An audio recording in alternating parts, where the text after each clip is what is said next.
First, let's start by welcoming everybody. Hi, everyone. Welcome to WeatherTRAK Smart Water Wednesdays.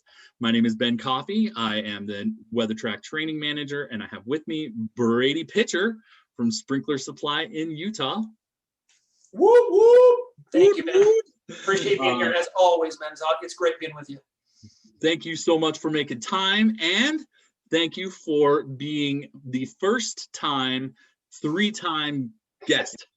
I'm a three-peat? You're a three-peat, and not only do I appreciate you always making time for us, but it is a byproduct of how much I enjoy doing this with you. The Ben and Brady show is something that has been well practiced over the years, and whenever I need a sidekick, I call you first.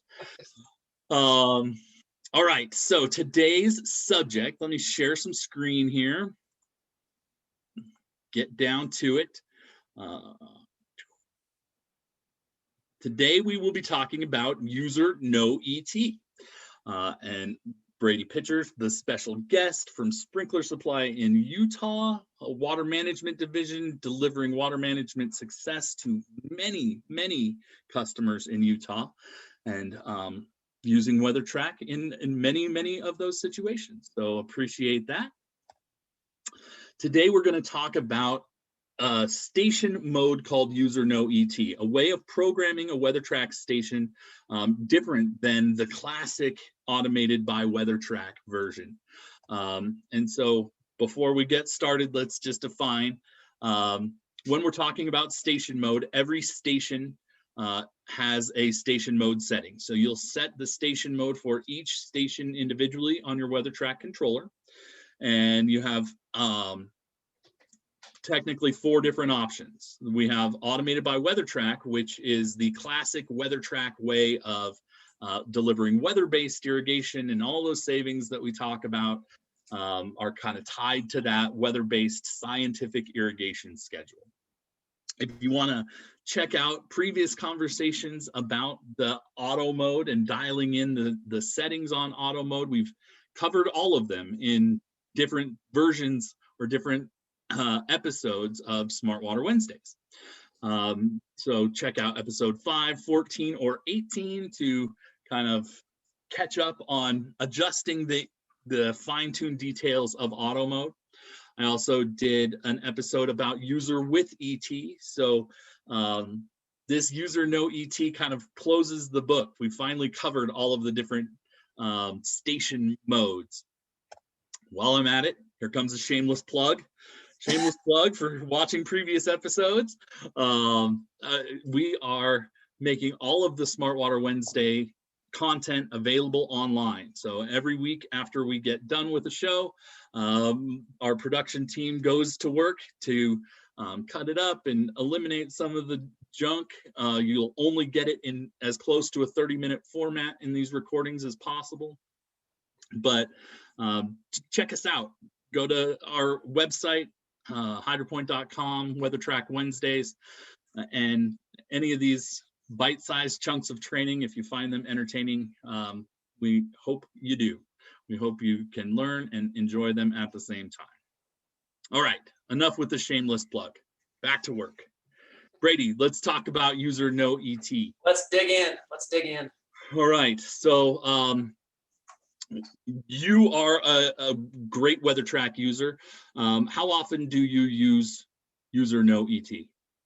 I use it in specific situations, and I know that's something we're going to talk about today, but for the most part, my goal is to try to have things automated when at all possible. If there's anything we want to teach today, the default mode you should be trying to be in is auto mode. However, there's some specific situations where I feel like user no ET works really, really well that we'll highlight. But as far as how much I use it, I'll use it quite a bit, mainly in grow-in periods is where I probably use it the most. Yeah, that's what I was going to say too. Like in my own controller that you see me online with all the time, there are inevitably 1 or 2 stations, because I do so much gardening, that I keep in user mode. I have specific applications. I have a nerdy mister system on my front porch that I like to cool off the front porch with. I run that on user mode. Of course you do, man. Yeah, I keep it on user mode, right? There's no weather-based mister system. So at 4:30 every afternoon, when the heat of the day is over, I turn on the misters on a user mode program. It's a great example of kind of the flexibility that WeatherTRAK scheduling provides and gives us that is kind of outside of what we normally talk about. And I love this opportunity because I don't normally get to talk about user no ET because, or at least drill down in this way, because so much of what we talk about is that automated by WeatherTRAK. We just kind of by the way, shun the user mode, like the redheaded stepchild of programming. Right? But the fact is, it's a dynamic programming tool that makes it really easy to do some amazing stuff. And kind of, I'll nerd out at you as we go about that. So let's drill into the specific program settings first of user mode. Then we'll talk about the applications that you referred to. Okay. So the first setting for user mode is the program setting. And all of the different WeatherTRAK controllers have a different number of programs available to them. The smallest model LC, the light commercial unit from 6 to 18 stations allows for 2 programs. The larger LC that covers from 24 to 36 stations has 4. And then anything Pro 3 or OptiFlow XR allows for 8. Okay, so that's just kind of base to know. Now, when you assign a station, I skipped ahead too fast. Every station will be assigned to a program, and that program then identifies when that station is allowed to run. Okay, so we assign a station to a program, and then we set up the start time, water window, and water day mode for each individual program, saying this is when that station's allowable irrigation window is for this program. Anything else on that, Brady? One thing I wanted to highlight here is just the name of user no ET. It's I know that I have a lot of people ask me that question. What's my normal mode? What's regular standard irrigation mode? And to me, it's user defined. No ET means that's no weather. It's no weather's involved. It's just what the user wants is what it is. Something else I think is good to highlight here too is the second water window option, which I don't know if you want to highlight that here, but just the option of having another water window is in this, specifically in user no ET, acts just like you think it would act, and it will give you another start time is what it essentially gives you. And it's important to understand that second start time, when a station is programmed in user mode, that second start time is going to try and deliver both, or the full program in both windows. So if I have a user mode program for 15 minutes, it's going to give me that 15 minutes in the first water window and then that optional second watering window. This is especially important in areas where the water restrictions are such that you have to fit everything in one midnight to midnight day. You're trying to do a bunch in the morning and a bunch at night without anything in the middle. That's where that feature comes in very handy. So with that, Ben, you got to make sure you're doing your math right. So if you're doing any cycles and soaks, which we'll get into, you need to make sure you're doing your math right so that it fits within that water window. Exactly. We'll talk about how soaks are a multiplier, and the second start time is yet another multiplier that gives us flexibility, but also gives us an opportunity to apply more than we thought we did if we don't know exactly how to do it. So we'll get into that a little bit later when we talk about the math part. All right. So anything else on start time, water window, program issues, Brady? Yeah, I do want to just mention quickly, mode. Most common to use right there is days of the week. That's the most common one. But you do have other options, for example, like interval, like every 3 days, every 4 days or something like that. You do have options, but the most common that I've used and most of my customers use is days of the week. And it's easy enough. It's easy as selecting, as you can see right there, what days you want it to water. And on that note, remember that any days that you make available with automated by WeatherTRAK are optional days, right? So the weather-based irrigation will decide whether it needs to irrigate on that day. And if it needs to, it will. If it doesn't, it'll take the day off. With user mode, it's definitely a run day, right? So if you have a station in user mode, it will execute on any available day. In optimized by WeatherTRAK, that means it will execute every day unless you have a non-water day programmed in. That's a good thing to point out there, because if you forget to change that when you put it in user mode and you leave it unoptimized, it's just going to do it every day. So that's good to remember. Perfect. All right, good stuff. Let's keep moving. So use water window. Honestly, I just say yes every time. I can't think of a use where you wouldn't want to do that. Right. It dates back to before we had 8 programs available. This is something that follows us in from the days of the ET Plus back in the day. And we only had 2 programs, and sometimes you wanted to set stuff in the middle of the day and not interrupt that watering window. But now with 8 programs and all of the features that we have, I think it just manages better to leave it in its own program and give that program its own defined limitations, right? Rather than this is just too ambiguous for me as a water manager. Yep. Anything else on that? What would it do then, Ben, if you put no right there? Would it just water whenever it wanted to during the day? So if you put no right there, first of all, the way it was designed back in the day is if you had too much irrigation, you had a water window alert, and you couldn't fit all of the irrigation into the time that you've allocated for the water window, it would select those stations, pull them out of the irrigation, and make that time more available for your auto mode program. Right. Perfect. And then if you had drip that you could run during the day, you would exclude it from using the water window, and then it could just make up its time later on. Perfect. Here's the devil is in the details. When we went to 8 programs, one of our engineers said, we're going to just make that feature available if it's on its own program.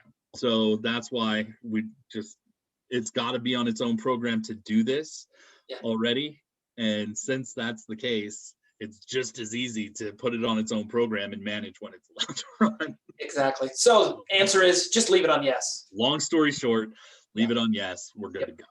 Perfect. Okay? All right, let's talk about usable rainfall. This is going to be true on all of the station modes. This principle of, do we want to apply the pause information or the rain pause information that the controller has? And this is especially important in user no ET, because this is when I actually use it. So first of all, the pause information coming through might be from the climate center. It might be from a user pause. If you put a rain pause on from WeatherTRAK mobile, we call that a user rain pause, or a rain sensor pause. All 3 of those are qualified as the pause, and that's what the usable rainfall feature focuses on. Now, if a pause is sent for any reason, and a station has 100% usable rainfall, it will listen to that pause. So the rain sensor kicks off, that station won't irrigate. Easy as that, right? If you change that to no, the rain sensor kicks off, that station will disregard that rain sensor information and irrigate anyway. Yep. And it's especially important for user mode programs, because this is when you want it, right? If you've just laid down new sod and you want it to water, rain or shine, like I don't care if if that 1/4 inch of water falls, I want my irrigation to keep on watering that new sod. Then I would select usable rainfall none, and rain or shine, that station's going to irrigate. I'll give you a perfect example of this right here. I had a contractor that had installed some new sod. I helped him set up user no ET so he could water in the sod, and it didn't rain, or excuse me, it didn't water one day. And he called me up all aggravated, and that's because we had forgotten to select the usable rainfall as none. It obeyed the climate center rain pause and shut off that irrigation. So if you know you want it to water no matter what, set usable rainfall to none. But in most cases, we want it to obey. Like in auto settings, we want it to obey usable rainfall. Skipping those days is a huge part of the water savings, right? Exactly. Skipping the days that you don't need irrigation is a big part of that weather-based irrigation savings value. All right, anything else on usable rainfall? We're good. Let's go. All right, so now we get into the real user mode settings, the runtime. And I just have to say, I found this little running clock for runtime. I thought that was Dad joke. too good to pass. So runtime, we were talking about the number of minutes per cycle, okay? So this isn't the number of minutes per night, it's the minutes per cycle. So if you want 15 minutes of irrigation, but you want to break that up, you want to use that good cycle and soak technique, you might go 5 minutes 3 times. And in this case, you would set your runtime to 5 minutes, right? Because we'll talk about how the cycles are a multiplier. Available in minutes and tenths of minutes. So a tenth of a minute is 6 seconds. The very base, as I learned from my friend TJ Radin, the very base time you can allow is 1 minute. You can't go lower than a minute. But at 1 minute, you can add tenths of minutes, which is a 6 second interval. So if you want 1.5 minutes, 1.5 minutes is what you're looking for. And also the max, it's only 2 places. So the maximum number of minutes you can apply in a cycle is 99 minutes. When we talk about scenarios, we'll talk about how we can work around that if you need more. Yep. I have yet to run into any, I'll be honest, but that's me. Yeah. Running for an hour and a half on a station is a lot already. So, anything else on runtime, Brady? Nope. Let's go. All right, so next we want to talk about that number of cycles, right? This is the multiplier. So again, if you want 15 minutes, 5 minutes 3 times, or 1 minute 15 times, right? The WeatherTRAK allows you as many cycles as you want, as many as 72 cycles in a day. Brady, a little bit of WeatherTRAK trivia. Do you know where that number 72 comes from? No, where does it come from? When we were developing this feature, we had a guy that had a water feature that needed that water feature to run 10 minutes on, 10 minutes off all day long. So that's exactly where that 72 comes from, right? You can actually run 10 minutes on, 10 minutes off for 24 hours a day using that 72 number. That's funny. And never have I had anybody need more than that. No, I never have either. In fact, I've never used more than, I don't think, 10 cycles, to be honest. I've used 20, and I use my own example in our scenarios discussion. So yeah. I'll tell you all about that in a few minutes. One thing I will say about this, every controller, if you're used to other controllers, every controller treats cycle and soak slightly different. So some controllers, for example, will say, hey, if you put in the runtime of 50 minutes, and if you want 3 cycles, it will automatically do the math of dividing 50 by 3 for you. Mm-hmm. I like the way that this does it in WeatherTRAK, because you say, for example, if I want a soak time, 3 cycles and a runtime of 5 minutes, it will do 3 cycles of 5 minutes. It doesn't divide the math. It is 3 cycles of 5 minutes. And another thing that I always need to talk about is this is way different than anybody else. Any controller you're used to does it differently than this. Most commonly, I see controllers where you would program in, if you wanted 5 minutes 3 times, you'd set the runtime for 5 minutes, and then you'd give it its own start time. You'd give that program 3 start times. That is the multiplier there. Because WeatherTRAK is so laser focused on that station-based programming, we allow that inside the station programming. Lets every station be as flexible as it can be. But it is different, and something that you really have to understand the difference. It's a paradigm shift. It's a shift in the way that you need to think about it. It's one that makes sense to me, though, personally. It totally does. Once you get it, it makes perfect sense, and there's no scenario that I haven't been able to program in. Yep. But it is way different. It is a different mindset than adding start times to be your multiplier. Yeah. And I will say that a lot of contractors that I work with, it is a paradigm, it's a mind shift change of how to do that cycle and soak, which I know we'll hit some specific examples in just a minute. So. Oh, see, I missed Steve Ray's question, and I will come back to that question, Steve. He had a question that we missed about usable rainfall. All right, so anything else on cycles? Cycles, no. We'll hit soak next. Okay, let's talk about soak. So the soak time is the number of minutes in between each cycle. And again, this is a station-based deal. So if I'm going to keep with that 15-minute cycle, if I want to run 3 cycles of 5 minutes and you want that to run every 2 hours, I would set that up 5 minutes 3 times with a soak time of 120 minutes. And then during irrigation, as soon as that 5 minutes for that station finishes, that's when that soak time begins. So it is, again, station-based. It doesn't wait for the entire program to finish and then start the cycle. As soon as it's done, it's accumulating soak time. And then when it's ready to go again, as long as nothing else is running, it queues up that second round. So it could be, if you have 6 stations running at 10 minutes each, right? That's an hour-long cycle. If you set those for a 60-minute soak time, it'll run 10 minutes, it'll wait 60 minutes, right? So there will be a small gap at the end of that full program, 10 minutes before the next one kicks on. Yep. So, and that's why we talked about just do your math right, and it all works out. I mean, it exactly. follows exactly what you tell it to do.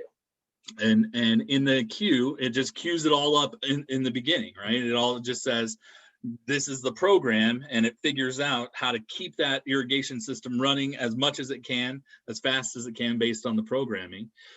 So that soak time is a minimum. If it goes over, it will, like, if something else is running, it will just push that up in advance. What else? Anything else on that? There's some specific situations that I know we're going to get to that I'd like to talk about when it comes to soak, Okay. setting all the runtime, soak time, numbers of cycles. Now let's talk about that on scenarios. Okay. Sound good?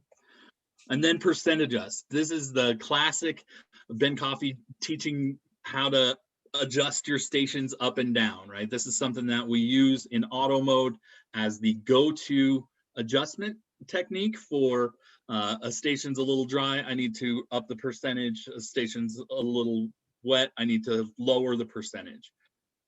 The same principle applies here. Now, know when you switch from auto mode to user mode, the percent adjust doesn't carry over. It is a strictly user mode percent adjust. So, but if you've adjusted it in user mode, it does save in that program. And every time you bring user mode up, that station will be adjusted. And if you've got 10 minutes one time, you've got a station that you've programmed for 10 minutes and you've adjusted it up 25%, you'll see that runtime adjustment, right? You'll get 12.5 minutes out of that program. Or if you turn it down 50%, you'll get 5 minutes out of that program. Yep. So it does obey just the way you think it should. A runtime adjustment. Anything on that, Brady? Nope, I'm good there. Right. Moving on up. Okay, so now this is the big conversation, right? When do I use user mode? And as the WeatherTRAK nerd, I'm gonna tell you, there's lots of scenarios where you want to use the user no ET. New sod, new seed, fertilizer, overseeding, even plant stress, right? Even if you're just learning how to dial in those stations in auto mode, and you go out and you're like, whoa, this one needed to be adjusted last week. So now it's dry and thirsty. Now I gotta just bump up the minutes. I sometimes override using user no ET to manage that. Yep. So any project that requires overwatering is a great opportunity to use user no ET. And I'll give a perfect example of that right there. I know that I've dealt with numerous people that had, for example, a mainline break that caused the system to be shut down for numerous days. We actually switched them to a user no ET schedule for a couple of days because it was during the July, and the grass specifically stressed tremendously. So we switched them to user no ET just to kind of bring the grass back. So, and I think to be clear, one distinction that we need to make is there is a difference between manual irrigation and user no ET. Manual irrigation is separate and doesn't affect the program at all. This is a way to program in exactly what you want. But another way of managing that would be manual irrigation in supplement of the auto mode program, right? So that was one of the questions that came across. Are we talking about the same thing? Not exactly. Manual irrigation is something that you start. User mode is something that you schedule, if that makes sense. And manual is in addition to any auto mode measured water as far as ET goes. Okay. Yes, Scott Hunt, we're going to get to that on scenarios coming at you. All right. So when do I not use user mode? I think this is important to talk about this. Very important. This is the most important message from us, right? First of all, when you need it, use it. By all means, there's 100 reasons to use it. I don't want to be afraid to talk about user mode. It is a valuable tool for the water manager. However, you're not achieving that water savings that is often the reason that people buy WeatherTRAK. So you're not using that classic weather-based irrigation schedule. That is, I always like to say that auto mode is the science of maintaining already established plant life, right? It applies the science. That's 90% of what you do on any station on any given day. So a lot of the time I spend in auto mode, but anytime you need to, as the manager, you want to take control, user no ET is the best way to do that. 100%. Okay. All right, let's talk about some scenarios. I've got new sod. I've got rotors out there, and I just want to wash those roots in, right? The guys love to apply too much water to new sod. Very much so, yes.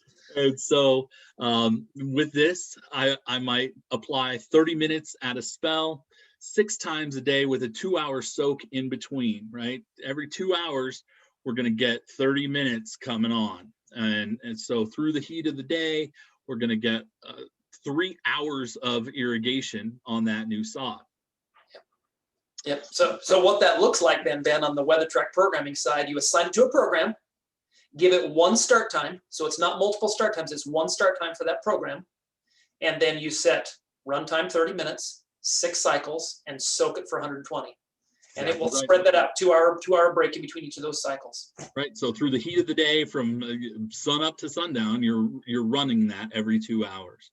To your point, right? This is where we double back and talk about that optional second start time. If you had assigned an optional second start time, then we would double this. And then you would be getting 30 minutes 6 times a day, twice a day. And so while valuable, it's an easy mistake to make to start overwatering as well. Yep. Okay. My next example is the one that I used in my own yard. I had high efficiency spray heads and I put new grass seed down in my front yard. I grew my front yard from seed. And when you're watering seed, if you're a gardening nerd like me, you know that a dry seed is a dead seed. And so you want to keep it wet on that seed all the time.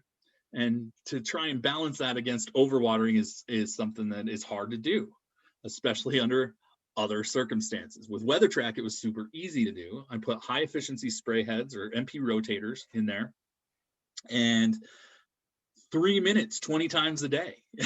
Every 20 minutes, I was getting just a spritz of water. In 3 minutes, a high efficiency spray head does not lay down very much water. But that constant application allowed me to keep the top ½ inch of soil wet and in that seed zone wet without pushing a ton of water down into the soil or down the gutter or washing those seeds around. You know, they all stayed where they were. I got almost 100% germination and just used that dynamic programming tool to keep that top ½ inch wet all the time. Anything on that? It's awesome. Nope. All right. Fertilizer. You want one big long cycle, right? You want to wash that fertilizer down into the roots. You want to make sure it's happening every day. don't fertilize and then leave your stations on auto mode, because if it takes the night off, you might burn, right? And that's not where you want to be. So again, fertilizer, you might only need this for 2 or 3 days, but in those 2 or 3 days, it's important that you get those fertilized stations irrigation every night. So that's another example of when I use the user mode program. And then finally, thinking out of the box, right? This is where it gets fun. You can use user mode in 100 different ways. If you wanted a station to run 24 hours a day, 7 days a week, which, by the way, is something I've been asked for multiple times, I put 60 minutes, 24 cycles of 60 minutes, right? 24 times 60 minutes a pop with a 0-minute soak. So it just keeps on chugging along. It will run that station seamlessly for 24 hours at a spell. The other one that comes to mind is that 10 minutes on, 10 minutes off scenario that we talked about, right? There's a lot of different creative ways that people are using their runtimes, and these tools really allow you to expand on that. Brady, anything on that? You know what? I think we've covered it's a different way of thinking about doing the cycle soak. To me, it's a simpler way because you're assigning one start time on that program, and then you tell it exactly what it wants to do as long as you do your math well. I think it makes a lot of sense. So this is probably the thing that I teach contractors the most. So if you understand this concept, you can use user no ET very well. Yeah, and it, like I said, it takes some getting used to, but once you're used to it, you can do just anything you want to do, really. All right, so that brings us to the close of another episode. A couple of things I wanted to double back on questions that we got on usable rainfall. Steve, the usable rainfall only exists in 100% or 0%. It is all or none anymore. If you see the 25, 50, and 75, they've been disabled, and so we are any 25, 50, or 75, you still see those on some of our products. They would all be technically set as none, so it performs just like you had set it to none. That was something that was designed early on and never effectively fleshed out, never used effectively the way it was designed to be used, so they made it more intuitive. Anything else, Brady? Any other questions that we had? Let's see. I think that covers it. Okay. Wait, Scott Hunt has one. If your program needs to run for 3 hours per cycle, then that time should be set for 3 hours. So how would I set that so it runs for 3 hours with no interruptions? Scott, that is 60 minutes 3 times with a 0 soak. Yep. And so that'll get you to where you need to be. I had never thought of that, the whole water feature thing of having it continuously run. I've never run into a scenario like that, so that's really good to bring that up as an option. Yeah, it's not something you run into every day, but it is. No. So, and then Scott, if I was running your cycle and I needed 3 hours on 2 separate occasions, I would use that second start time for that, in case you need that. But sounds like 3 hours a day might be plenty for you. Looks like James just asked a question. He says, so user no ET is just manual programming in a nutshell, which, yes, that's exactly what it is. It's I want what I want, and I want to be able to depend on it, right? It is a user-defined program without any ET adjustment. Yep. All right, Brady, we're time over, but I did have the first time 3-guest question to close us out. Let's do it. All right. So I ask all first-time guests, what does WeatherTRAK save you? I ask all second-time guests, what is your favorite WeatherTRAK feature? And now for my third-time water nerds, I'm going to ask, what is your favorite WeatherTRAK report? Well, there's quite a few that I like, but probably the one that I like the most is the controller settings change history report. The who made what change and when report. It's kind of the tattletale report is what I kind of call it in the background. So I love it because we've had some situations where changes were made on site and no one unfortunately was willing to fess up to them. And what I like to say is that WeatherTRAK does a really good job of tracking data in the background. Breadcrumbs are there, and all we got to do is just pull it up. We can pull a report, that I mentioned, and it will tell you Brady pitcher made this change on this day, and he made it from this to this. So we learned, for example, on one site that someone that was claiming didn't make any changes and couldn't understand why water was turning on at that time was actually running manual stations. Wasn't me. It wasn't me. And we're like, sorry, it really was. It really was. Yes. And it's always worst for me when I'm using that report because I'll use it in real time. Somebody will call me and be like, these settings change themselves. And blah, blah, blah. And I pull the report. I'd be like, that was you that did that. There's no easy way of saying that. But I love it. Like that speaks to the value of tracking all of the data, right? Yeah. We track the settings changes with as much detail as we do the run times and measured usage. So we could actually call it the awkward conversation report is what we awkward can call conversation report. Accountability report, right? Yes. That's probably more a PC way of saying it, accountability report. There you go. Not the tattletale report, accountability. All right, friends, that's all the time I have. I'm way over. So thanks for joining us. And a big shout out to my friend Brady Pitcher. Thanks for making time for us, man. It is always a pleasure. Always. Thank you, guys. Happy week. Talk to you next week, guys.